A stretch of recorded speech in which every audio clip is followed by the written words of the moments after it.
quelques instants, vous allez assister à ce départ de 20 km du raid de Lamentin. Attention, le départ dans quelques secondes. Le départ sera donné dans quelques secondes de ce raid de Lamentin. 20 km. Voilà, le départ a été donné. On fait attention, on ne zappe pas les ravitaux. Le commençage, les sont prêts. Montluilé, Montnoroche, etc. Ils vont redescendre dans la plaine, ils vont repartir du côté de Roche-Carré, de l'habitation Roche-Carré, pour redescendre dans la plaine et attaquer la dernière partie.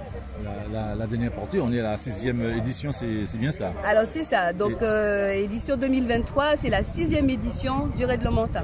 Donc 6 ans, c'est déjà un adulte.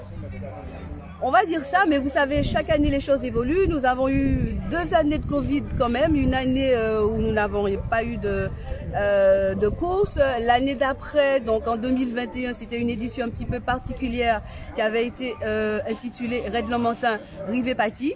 Et puis en 2022, eh bien, nous avons repris le concept du raid Lamentin version classique traditionnelle. Et puis voilà, donc nous essayons au fur et à mesure d'améliorer nos process. Avec madame qui va se présenter.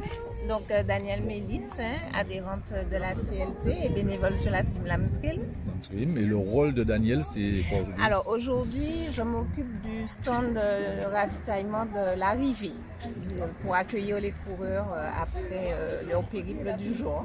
Et la journée a commencé à quelle heure et pense terminer à quelle heure?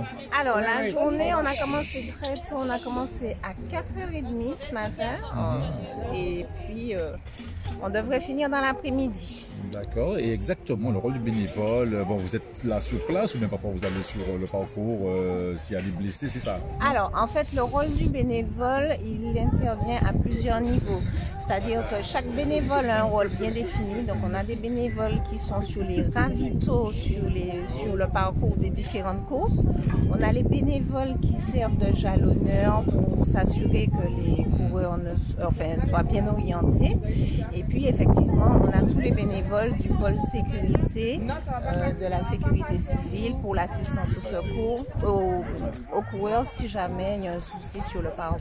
D'accord, et bon, on ne va pas souhaiter qu'il y ait des problèmes, mais s'il y a un souci, vous faites quoi exactement avec l'athlète, avec le blessé aussi, c'est ça, vous prenez tout en charge? Alors, c'est-à-dire que s'il y a un souci, donc on est prévenu, on a les bénévoles donc, de la sécurité civile qui sont présents, donc à ce moment-là, ils interviennent et si c'est nécessaire, à ce moment-là, en fonction de la gravité, ce qu'on ne souhaite pas du coureur, on fait intervenir les pompiers et toute la chaîne médicale nécessaire en fonction de la situation de l'athlète. D'accord, et qu'est-ce qu'on peut vous souhaiter pour la journée d'aujourd'hui?